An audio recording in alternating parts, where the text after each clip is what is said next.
وجميع المشاهدين الله بشهادة الشفاء والشيخ محمد بن حسن الرشيد أن الله ويعيد علي من بركاتهم وأسرارهم في الدين والدنيا والآخرة ونستحضر أرواحهم وزكي أطهار في هذا المسجد سراج المتقين المبارك ونملي لهم الفاتحة.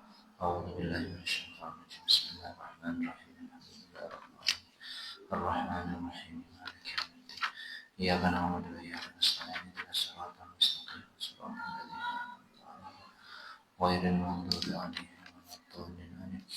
الحمد لله رب العالمين والعاقبة للمتقين ولا عدوان إلا على الظالمين والصلاة والسلام على حبيب رب العالمين سيدنا وحبيبنا وشفيعنا وعظيمنا ونور قلوبنا ومنقذنا ومولانا محمد الفاتح لما أغلق والخاتم لما سبق ناصر الحق بالحق والهادي إلى صراطك المستقيم وعلى آله وصحبه حق قدره ومقداره العظيم صلاة تفتح لنا بها أبواب الرضا والتيسير وتغلق عنا بها أبواب الشر والتعسير وتكون لنا بها وليا ونصير أنت ولينا ومولانا فنعم المولى ونعم النصير.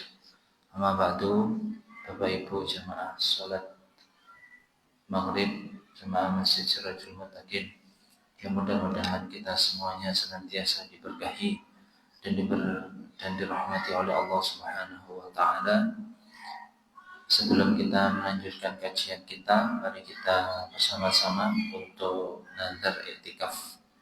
Semoga selama kita duduk di masjid yang kita cintai ini, kita mendapatkan pahala ngaji kita semakin disempurnakan oleh Allah Subhanahu wa taala. Bismillahirrahmanirrahim.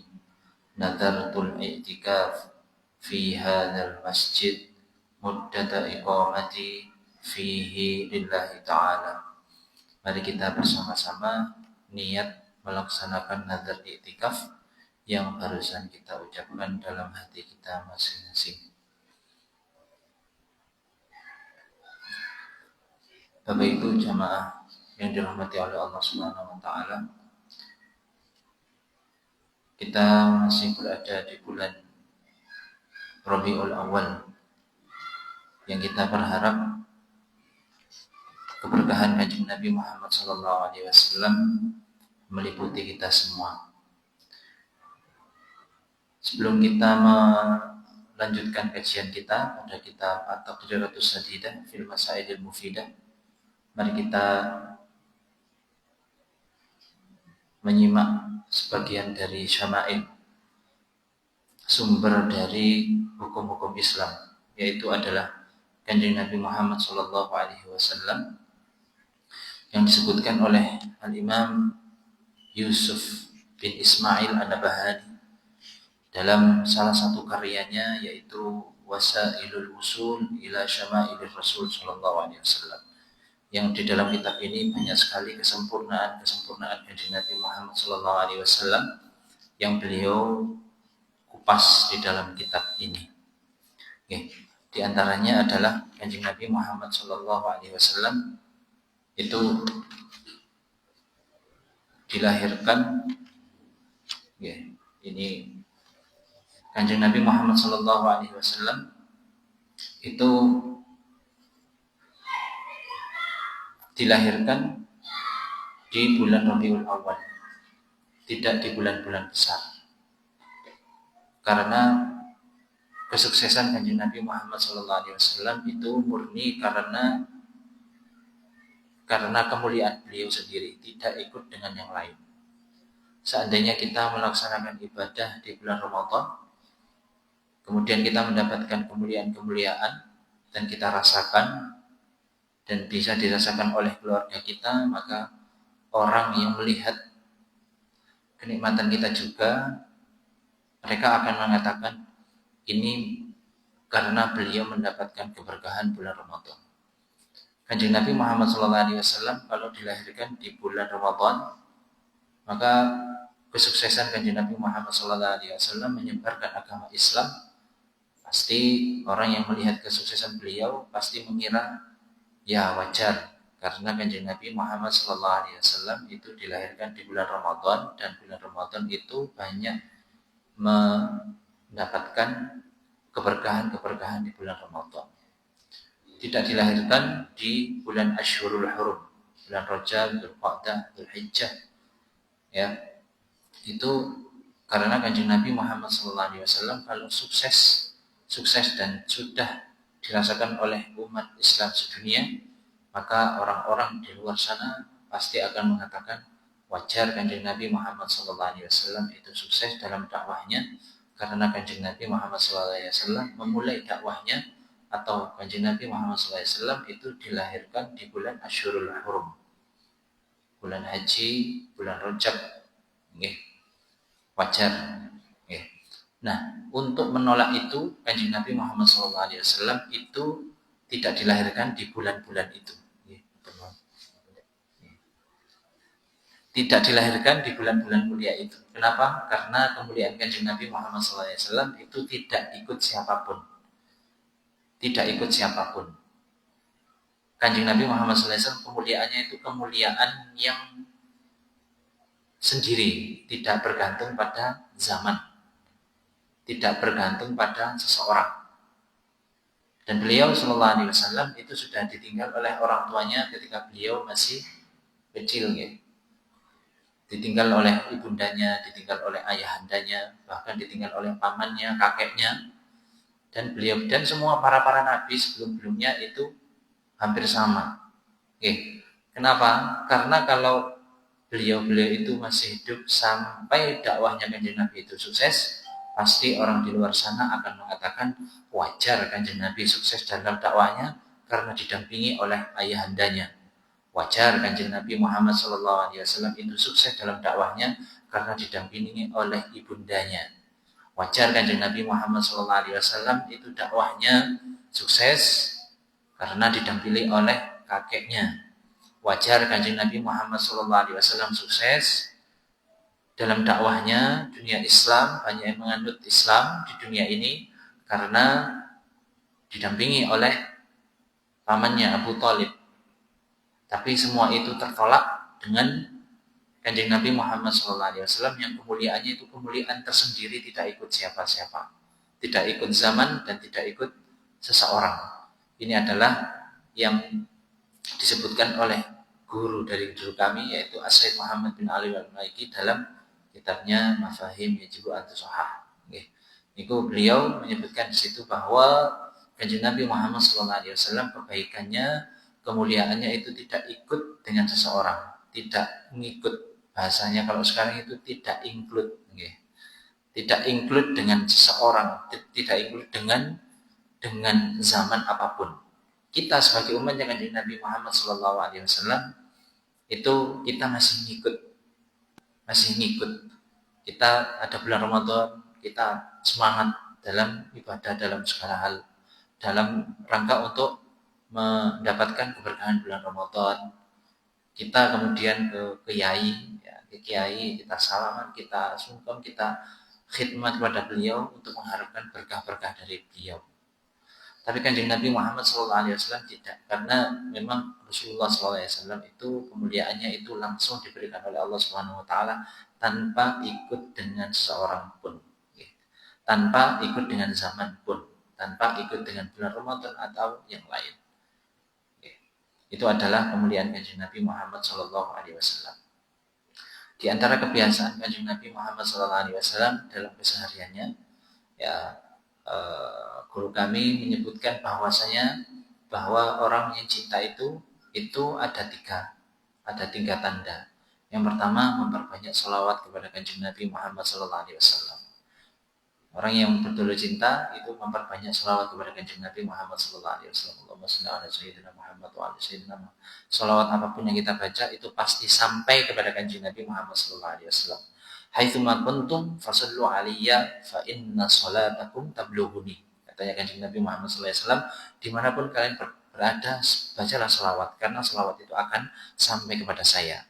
Rasulullah SAW bersabda, ma min musallimin yusallimu alayya illa raddallahu alayya ruhi hatta arudda alaihi salam. Tidaklah seseorang yang mengucapkan salawat dan salam kepada aku kecuali aku dikembalikan oleh ruku oleh Allah Subhanahu wa taala untuk menjawab salamnya dari umatku. Okay. Untuk salawat kepada Kanjeng Nabi Muhammad SAW. Bahkan di dalam salat itu salawatnya itu wajib. Okay. Kata Yai Mujahid kemarin dalam pengajian itu. Nama Muhammad itu harus ada di dalam tahiyat. Kalau nggak ada ya buatan sah salatnya gitu. Okay. Itu yang pertama. Yang kedua, betul-betul mengutamakan ajarannya, membaca hadis-hadisnya Rasulullah SAW, membaca ucapannya, hadis-hadisnya Kanjeng Nabi Muhammad SAW, daripada ucapan-ucapan yang lain. Okay. Daripada ucapan-ucapan yang lain. Banyak di dalam majelis-majelis taklim di Malang ini banyak sekali, termasuk dari guru kita, guru mulia Ustaz Habib Shalih bin Ahmad Al-Idris. Itu beliau punya majelis namanya Majelis Riyadhus Shalihin, ya, Habib Bakir bin Sulaiman Al-Dawila yang ada di Jakalan sana, ya. Itu namanya Majelis Taklim Riyadhus Shalihin. Namanya itu Riyadhus Shalihin, namanya kitab, ya. Imam Nawawi, dan di situ dikaji banyak-banyak kitab, di antaranya adalah kitab-kitab hadis, yaitu Riyadhus Shalihin, dan itu adalah sabda-sabda, dawuh-dawuhnya langsung dari Kanjeng Nabi Muhammad SAW. Banyak, kita bisa baca kitab-kitab hadis ya. Kita di dalam Rabiul Awal ya, buku-buku yang lain kita dulu, kita geser dulu. Yang penting kita membaca sabdanya Kanjeng Nabi Muhammad SAW. Riyadhus Shalihin sakit. Al-Adhkar ini juga banyak kitab-kitab hadis. Ya, kita baca saja, melihat saja. Walaupun belum paham, melihat tulisan Arabnya itu sudah membawa berkah insyaallah. Ya, melihat tulisannya hadis nih. Nabi Hurairah radhiyallahu anhu qala Rasulullah sallallahu alaihi wasallam, ya, an Umar bin Khattab radhiyallahu anhu sami itu Rasulullah sallallahu alaihi wasallam yaqul innamal a'malu binniyat wa innamal likulli imrin ma nawa. Itu sudah membawa banyak berkah sekali. Walaupun kita belum paham, apalagi kalau kita paham, seakan-akan Rasulullah sallallahu alaihi wasallam mengatakan langsung di depan kita, mengatakan kepada kita. Itu sangat sekali itu membawa kita untuk rindu kepada Kanjeng Nabi Muhammad sallallahu alaihi wasallam. Itu yang kedua. Yang ketiga, mengikuti Kanjeng Nabi Muhammad SAW dalam kesehariannya, dalam ibadahnya, dalam hal apapun. Dalam hal apapun itu sangat bisa mengikat hati kita kepada hatinya Kanjeng Nabi Muhammad SAW. Kita di dalam melakukan hal kebaikan hendaknya kita niat untuk mengikuti Kanjeng Nabi Muhammad SAW. Dalam sholat jamaah, sholat apapun kita ibadah, dalam hati kita niat saya niru Kanjeng Nabi Muhammad SAW. Itu bisa mengikat hati kita kepada Kanjeng Nabi. Ada seseorang yang biasanya sholat itu terburu-buru. Sholat itu mesti terburu-buru. Wonten itu. Ada salah seorang ya. Sholat itu mesti terburu-buru. Terkadang sholat terburu-buru itu sholat apa? Sunnah ya. Dia, qobliyah ya. Tapi dia itu pada suatu saat dia itu ingat Rasulullah itu juga qobliyah. Rasulullah itu juga ba'diyah. Tapi ketika sebelum sholat dia niat dalam hati, saya itu melok Kanjeng Nabi. Dia itu membayangkan dia itu sholat di sebelahnya Kanjeng Nabi Muhammad SAW. Maka sholat, ya dia itu membayangkan takbir itu bareng. Seakan-akan di sebelahnya itu Kanjeng Nabi juga takbir. Allahu Akbar. Baca Fatihah, Kanjeng Nabi juga baca Fatihah. Ruku, Kanjeng Nabi juga ruku. Dia bayangkan gitu, tok itulah. Itu yang biasanya dia terburu-buru, dia tidak terburu-buru. Dia menikmati sholatnya. Nikmat sekali. Kenapa? Karena dia membayangkan Kanjeng Nabi Muhammad SAW ketika dia melakukan ibadah apapun, kita berusaha untuk menghadirkan Kanjeng Nabi Muhammad SAW di dalam keseharian kita. Kita pakai pakaian disunahkan pakai di sebelah kanan dulu, gitu. Kalau kita keluar dari masjid, didahulukan kaki kiri dulu. Kalau kita pakai sandal, tetap didahulukan kanan dulu. Masuk masjid, kanan dulu, disunahkan. Tapi melepas sandal, disunahkan kiri dulu. Pun clear, gitu. Terus kita pakai sandal, gitu. Kita pakai sandal posisinya. Kita pakai sandal. Di sini teras masjid di depan teras masjid. Kita pakai sandal. Ini posisinya pakai sandal nih. Lah, kita mau naik. Kita mau naik ini. Ini kita lepas yang kanan dulu apa yang kiri dulu? Kiri dulu. Kita lepas, kita sunnah untuk melepas pakaian itu kiri dulu apa kanan dulu? Disunnahkan kita melepas kiri dulu. Kalau ada kanan kiri nggih. Tapi kalau kepala nggih mboten. Nggih satu mawon mboten miring itu mboten. Tapi kalau kanan kiri kita disunnahkan apa? Melepasnya disunnahkan kiri dulu. Kalau kita memakai pakaian disunnahkan kanan dulu. Selama ada kanan kiri. Selama ada kanan kiri. Yeah. Kalau kopiah, mboten.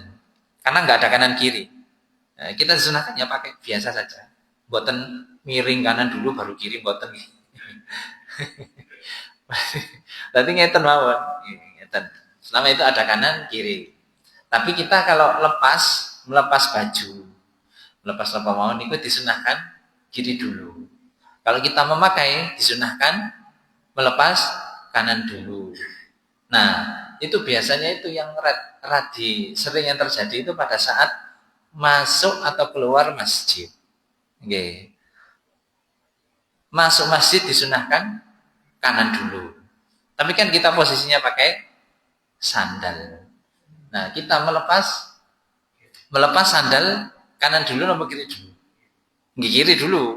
Kiri dulu laras. Kiri dulu, okay. Kita pakai sandal nih, kita pakai sandal. Ini posisi mau masuk masjid.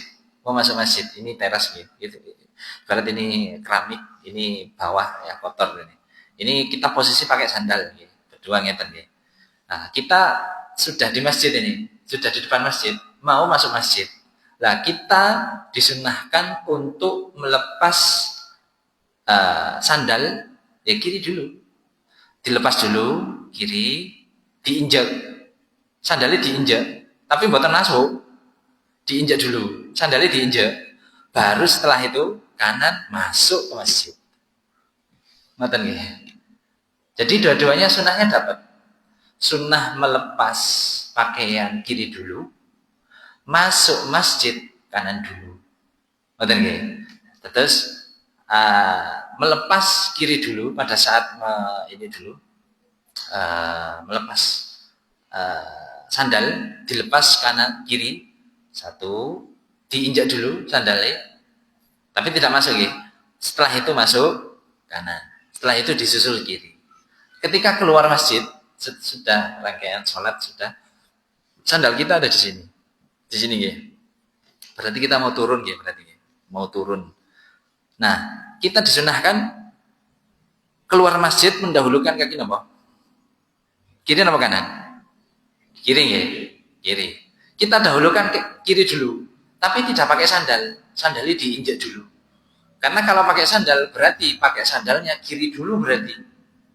Kan kalau kita pakai sesuatu kan harus disunahkan mendahulukan kanan dulu. Berarti sandalnya diinjak dulu. Tidak dipakai. Nggih. Mengeluarkan kaki dari masjid didahulukan kiri dulu. Kiri dulu, sandalnya diinjak, tidak dipakai dulu. Baru yang kanan nyusul. Lah, yang kanan kan keluar. Baru pakai sandalnya didahulukan kanan. Baru disusul kiri. Ngoten nggih. Terus sunnahnya dua-duanya dapat. Sunnahnya dua-duanya dapat. Tapi biasanya kita kalau terburu-buru, nggih, terburu-buru masuk masjid, saking semangat nggih. Jadi disunahkan untuk disunahkan untuk mendahulukan kaki kanan ketika masuk masjid. Nggih, tapi mboten menafikan melepas sandal dengan kaki kiri tetap nih, oke. Berarti kita jalan. Kalau kita mendahulukan kaki kanan dulu, ya mendahulukan kita lepas ini, ya kan? Berarti kita melepas sandal mendahulukan kanan dulu berarti. Dan itu mboten sunnah. Dan itu mboten sunnah. Dilepas dulu, baru masuk masjid. Berarti kan mendahulukan kanan dulu, baru yang kiri ditaruh terakhir. Nggih, memang agak ribet. Tapi kalau kita sudah terbiasa, insya Allah, insya Allah kita, insya Allah terbiasa, insya Allah terbiasa. Keluar diinjak dulu, nanti sebelum masuk diinjak dulu. Itu yang keluar nggih, yang keluar, oh yang keluar. Yang keluar oke. Oke. Betul apa?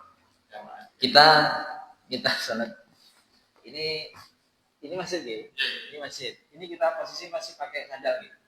Masih kan keluar masjid kiri dulu gitu. Kan sandalnya belum dipakai gitu. Belum masih diinjek gitu. Sandalnya dipakai. Setelah dipakai. Didahulukan kanan, baru susul kiri. Terus sunnahnya dua-duanya dapat. Gitu. Nggih.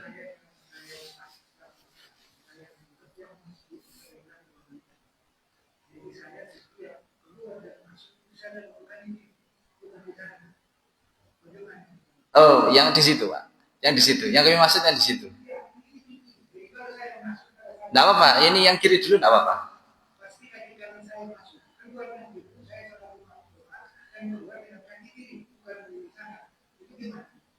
Oh iya, yang kita maksud adalah yang di situ, Pak. Yang di luar itu. Nggih, yang itu. Nggih. Yang di maksudnya di situ sama yang di sana. Nggih. Nggih. Kenapa? Karena kalau kita niat iktikaf masjid itu tidak nunggu di pintu. Jadi dari situ kita kaki kanan, langsung saya niat iktikaf sampun sah. Niat iktikafnya sampun sah. Ngoten.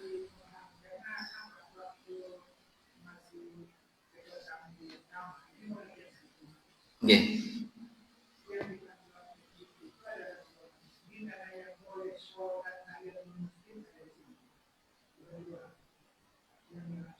Oh, nggih. Oh, nggih, nggih, nggih. Nggih, kalau kita mengisi soft memang didahulukan yang di dalam dulu nggih. Kalau kita awal masjid itu kan diisi di dalam dulu nggih. Kan di dalam dulu diisi. Kemudian pada saat full kan mau nggak mau kita harus pakai itu. Nggih.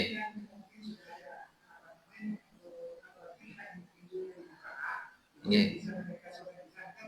Nggih, kalau full. Nggih. Jadi kita selama ini kalau sholat memang kita didahulukan di dalam dulu. Ya, didahulukan dulu. Baru kalau pas full misalkan sholat Jumat atau misal sholat Idul Fitri itu kan kita harus pakai yang di luar. Dan yang di luar itu niat iktikafnya sampun sah. Sampun sah ngoten. Oh, nggih nggih, siap. Nggih. Nggih nggih. Terus kita nggih. Nggih. Ya. Nggih. Ya. Jadi kita niat iktikaf atau melakukan hal tadi tidak menunggu orang full. Jadi memang kita kalau dari sana itu kita niat iktikaf sudah sah. Kita melakukan sunnah yang tadi, kita mendahulukan kaki kanan itu sudah boleh, sudah boleh. Insya Allah sampun sampun angsal. Jadi kalau kita niat iktikaf, misal ya, kadang orang kan kalau sebelum sholat, itu kan kita sudah fokus sholat gitu, sudah fokus sholat. Nanti ini saya sholat mau sholat maghrib, usolli fardhon maghrib. Biasanya orang itu gitu, apalagi masih awal gitu, itu kan sudah mikir gitu dari awal. Jadi dia itu nggak mikir itikaf. Nah, kita dianjurkan pada saat kita awal masuk masjid itu sudah dianjurkan itikaf. Nah, itikaf itu mulai kapan? Misal kita di jamek nih. Di jamek itu kan ada tangga nih. Di jamek itu kan ada tangga. Kita pada saat masuk klub itu sudah boleh itikaf. Sudah dikatakan kita melakukan sunnah mengangkat mendahulukan kanan kalau masuk, kalau keluar kita mendahulukan kaki kiri. Itu sudah dianggap. Ya. Jadi Allah Subhanahu Wa Taala sudah ngerti, sudah boleh melakukan sunnah itu ketika kita awal masuk ke masjid di teras gitu. Insya Allah sudah boleh. Jadi betul. Jadi justru kalau kita dari awal situ itu malah memudahkan kita boleh. Masuk sini pun boleh. Ini kan biasanya tempat makan gitu. Itu sudah sampun asal. Jadi syariat itu sangat mempermudah kita untuk melakukannya. Kalau ini kita masih mending ini kayak gini nih. Dulu di masjidnya Kanjeng Nabi dulu tidak seperti ini. Tidak seperti ini. Jadi tidak ada pintu ini masih tanah gitu nih. Jadi niatnya dari mana Kanjeng Nabi? Ya dari kita masuk masjid. Nggih, ngoten nggih. Insyaallah kita melakukan sunnah ini itu dalam hati kita itu melok Kanjeng Nabi. Tidak apa-apa kita agak lamban, tidak apa-apa. Kadang kami sendiri juga kalau keluar masjid atau masuk masjid agak lambat. Kenapa? Untuk menumbuhkan ini tuh yang dilakukan Kanjeng Nabi. Jadi kita itu tambah tenang kita melakukannya. Kita pakai baju nih, kan, pakai meja nopo, pokoknya yang menutup aurat. Kita dahulukan kita dahulukan tangan kanan. Kita sambil bayangkan Kanjeng Nabi itu kalau pakai baju itu kanan dulu. Ya, kiri dulu. Ya, ada salah satu tokoh di Jakarta itu ada salah satu ustadzah yang beliau pernah ke Yaman sana. Beliau ke salah satu makam melihat orang itu kok enak dilihat. Bukan ulama beliau. Jadi pada saat ziarah beliau itu melihat ada seseorang yang kumuh, tapi semakin mendekat itu semakin tenang. Semakin mendekat semakin tenang. Semakin mendekat semakin tenang. Akhirnya diajak ngomong, jenengan sinten? Saya itu di sini itu diutus sama seseorang untuk tetap di sini. Tapi kenapa ya kok saya melihat jenengan itu kok beda rasanya, kok kayak ada tali sambung gitu ya. Tali sambung. Ya, saya itu dahulu itu sering diajari kalau melakukan kebaikan itu disambung sama Kanjeng Nabi. Misal, Kanjeng Nabi itu suka minum susu. Kanjeng Nabi itu suka minum susu. Minum madu juga. Jadi ketika ini kata beliau yang orang yang biasa tadi, tapi dilihatnya itu kok solehah gitu nih. Solehah orang, perempuan. Jadi beliau itu ngomong itu sambil menikmati. Saya itu kalau minum susu, saya bayangkan Kanjeng Nabi Muhammad SAW itu di sebelah saya minum susu bareng sama saya. Minum.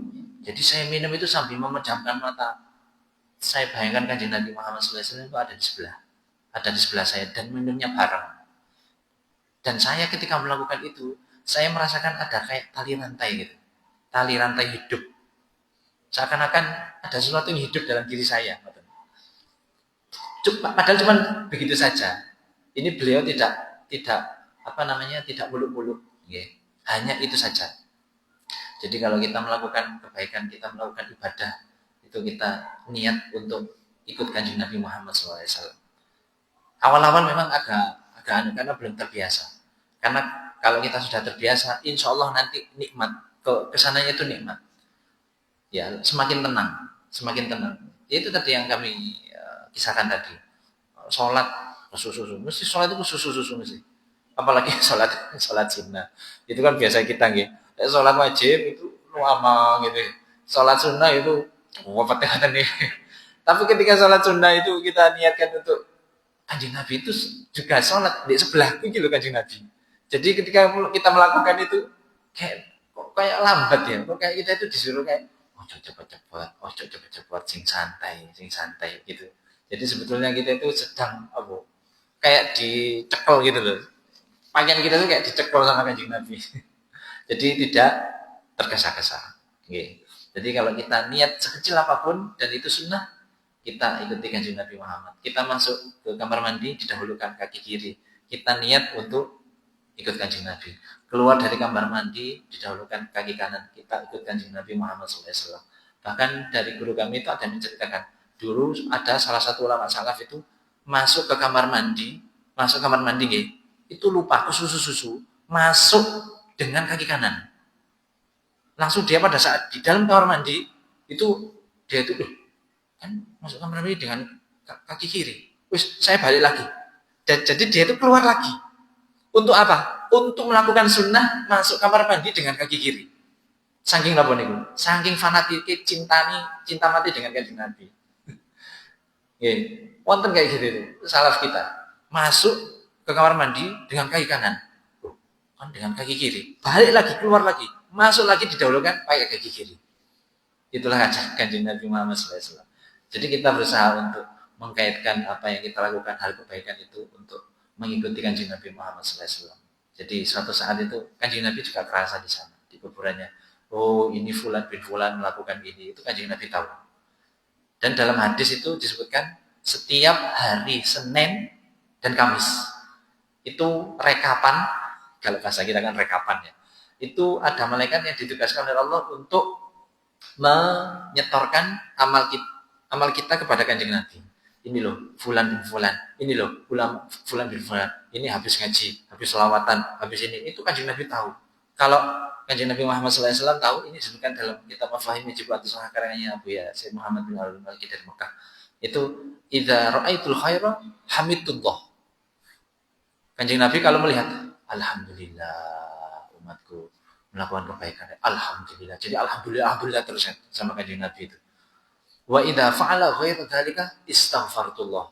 Tapi kalau melakukan kejelekan, saya istighfar, saya minta ampun sama Allah Subhanahu wa taala. Saya mintakan ampun dia. Saking apa nih? Saking sayangi Kanjeng Nabi Muhammad SAW dengan kita. Dengan kita. Bahkan kita lo enggak tahu kalau Kanjeng Nabi itu setiap kali menyebut kita di dalam kuburannya. Enggak tahu Kanjeng Nabi itu. Hatinya itu apa itu? Menjadi manusia pilihan Allah Subhanahu wa taala. Oke. Manusia mulia ya yang ada di dunia ini. Itu adalah hanya Kanjeng Nabi Muhammad SAW. Kanjeng Nabi Muhammad SAW. Cinta sama Kanjeng Nabi sama Allah Subhanahu wa taala itu akan kekal sampai akhirat. Kalau kita cinta sama dunia itu hanya sesaat aja. Ya, dunia kan sifatnya sesaat ya. Baterai HP, habis itu ya ngecas maneh. Laptop ngecas lagi. Sarung bulak maneh tuku maneh. Ya, kopi yang bulak beli lagi. Ada batasnya. Tapi kalau kita niat untuk akhirat itu pahalanya terus ngalir. Saya niat membeli pakaian ini untuk ibadah. Lah kita beli pada saat kita beli itu dapat ganjaran. Kemudian Kanjeng Nabi Muhammad SAW itu pada saat kalau melakukan ibadah hidupnya itu yang dipikirkan kita. Bahkan kalau malam hari itu sampai Sayyidah Aisyah itu melihat suaminya Kanjeng Nabi Muhammad SAW itu sujud itu dikira itu Kanjeng Nabi itu ini wafat, sujud lama sekali. Kemudian Kanjeng Nabi Muhammad dibilangi sama Sayyidah Aisyah, ya Rasulullah, saya kira jenengan itu sudah meninggal. Fadhonantu annaka qad kubitta. Dalam hadis itu, saya mengira itu jenengan sudah wafat. Enggak, saya doakan umatku. Saking khawatir Kanjeng Nabi itu dengan kita, itu hidupnya Kanjeng Nabi Muhammad SAW itu setiap malam itu kita doakan agar kita selamat. Lah umatnya enggak ngerosol di eman. Banyak umat dari kita itu tidak ngerosol kalau kita itu di eman didoakan sama Kanjeng Nabi Muhammad SAW. Nanti di akhirat itu banyak ada mimbar itu setiap nabi dan rasul itu duduk di situ di kursi kebesaran itu duduk di situ. Nabi Nuh, Nabi Adam duduk di situ. Ada satu kursi yang kosong, satu kursi kosong. Itu padahal kursi kebesaran itu. Ada satu kursi yang kosong. Kursinya Kanjeng Nabi Muhammad SAW. Kemana Kanjeng Nabi? Kanjeng Nabi nyari satu persatu umatnya. Ojo sampai satu umat itu yang dilemparkan oleh Allah Subhanahu wa taala ke dalam api neraka. Satu persatu dicari. Lah terus umatnya Kanjeng Nabi, berapa jumlah dunia ini? Dicari satu persatu. Jangan sampai ada yang masuk ke dalam api neraka. Dalam surat Ad-Duha, wala saufa yu'tika rabbuka fatarda. Allah Subhanahu wa taala akan memberikan satu kamu permintaan sehingga kamu ridho, sehingga kamu suka. Di dalam tafsir jalannya disebutkan, ya Rabb, la ardu wa wahidun min ummati finnar. Ya Allah, saya tidak ridho satu dari umat itu masuk neraka. Satu dari umat masuk neraka saya tidak ridho ya Allah. Jadi nanti di mimbar itu yang kosong itu Kanjeng Nabi nyari satu persatu. Kita yang dicari nanti. Diselamatkan. Ya Allah selamatkan umatku, ya Allah selamatkan umat.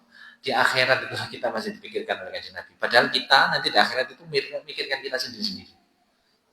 Mikirkan kita sendiri-sendiri. Oke. Mudah-mudahan kita mendapatkan syafaatnya Rasulullah SAW. Amin ya rabbal alamin. Oke.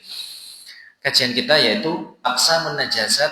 Insyaallah kita lanjutkan ya, walaupun bagi waktu ada waktunya.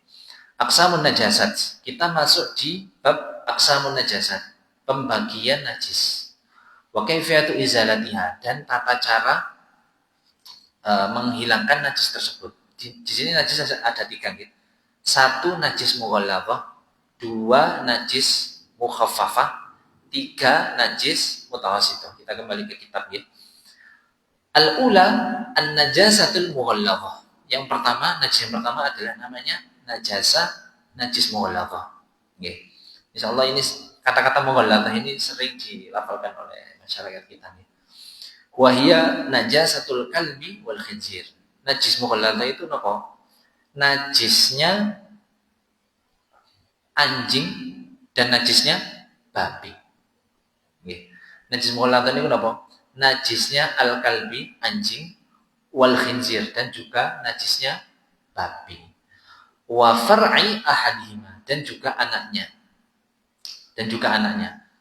Walaupun si anjing, walaupun si babi itu menikah atau kawin dengan yang suci, yang boleh dimakan.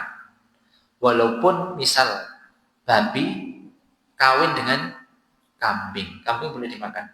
Kemudian kawin melahirkan kambing kan boleh dimakan. Tapi anaknya salah satu orang tuanya itu najis, maka dia dihukumi najis.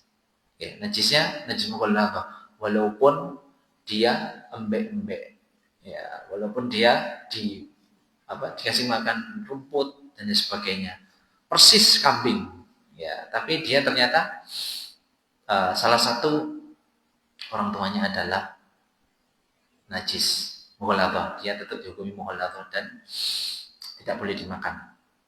Okay. Wa far'i ahadihima. Li'anna al-qa'idata taqul, karena ada satu kaidah yang mengatakan innal far'a yatba'ul akhassa min aslaihi fi najasah. Sesungguhnya anak itu mengikuti salah satu dari orang tuanya yang paling najis. Yang paling najis, maka anaknya juga ikut najis. Okay. Seperti tadi khinzir, babi menikah dengan kambing. Kambing itu tidak apa-apa dimakan. Tapi karena kambing menikah dengan yang najis, maka anaknya menjadi najis. Walaupun bentuknya kambing yang boleh dimakan. Nah, karena sudah najis, maka najis tidak boleh dimakan. Dan tetap najis mughalladzah. Dia tetap najis mughalladzah. Okay. Walaupun bentuknya adalah kambing yang boleh dimakan. Okay. Kemudian, sababut tasmiyati bil mughalladzah. Sebab dinamakan mughalladzah itu napa? Li'anna syari'a ghallazha fi hukmiha. Karena syariat Rasulullah SAW itu sangat menekankan, membesarkan najis ini. Hukum dari najis mughalladzah ini. Hukumnya gimana? Kita lihat dalam cara membersihkannya. Cara membersihkan najis mughalladzah.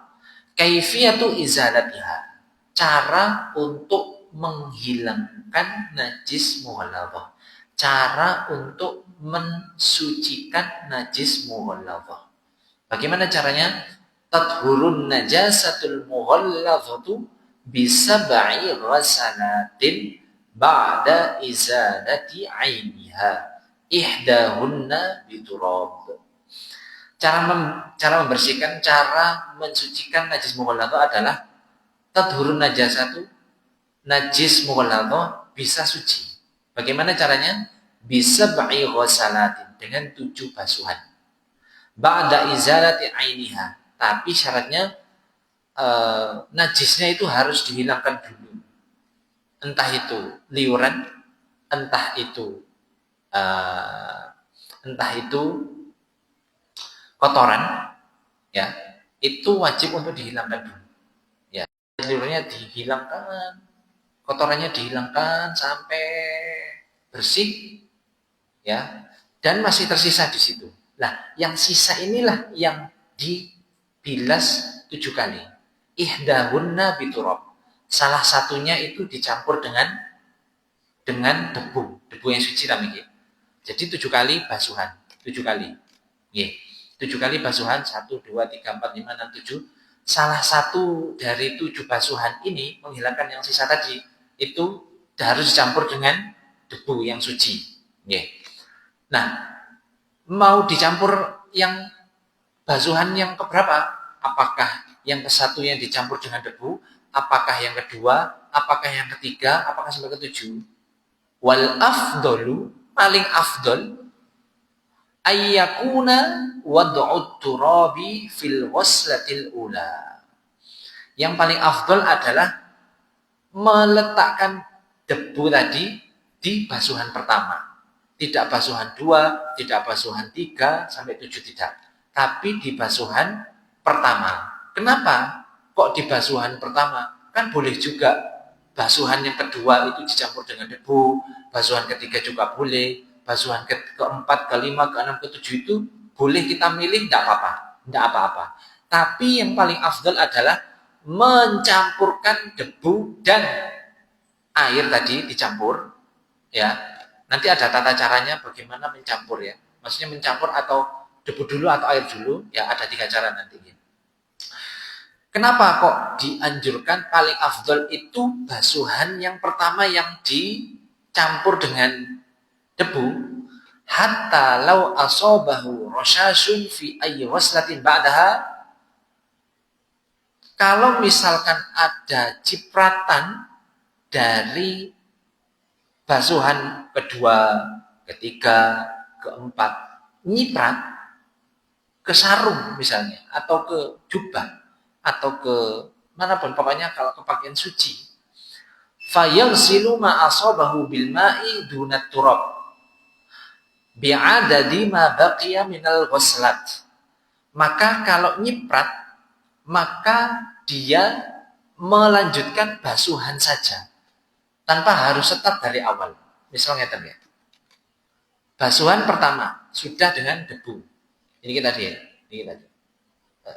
Dikasih debu yang basuhan pertama, saya kemudian 2, 3, 4. Lah 4 ini ternyata di sini ada kain yang suci, akhirnya nyiprat, set nyiprat, ya nyiprat. Lah lanjutkan 4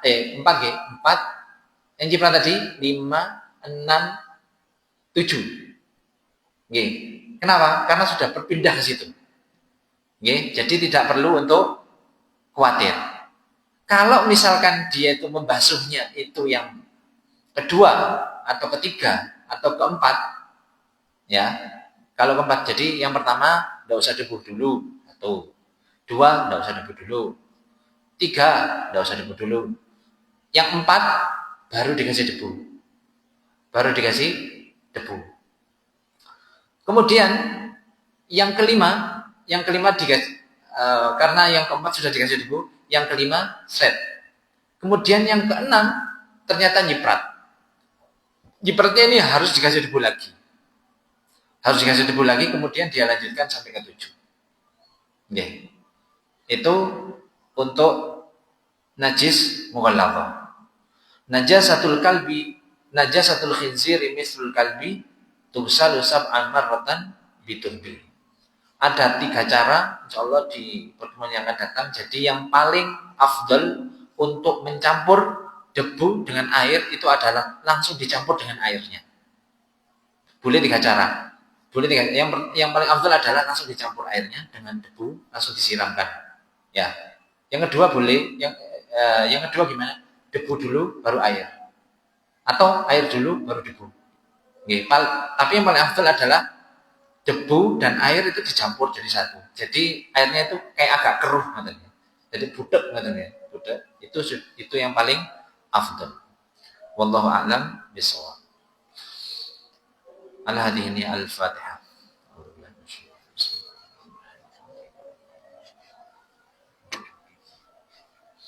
Wassalamualaikum warahmatullahi wabarakatuh.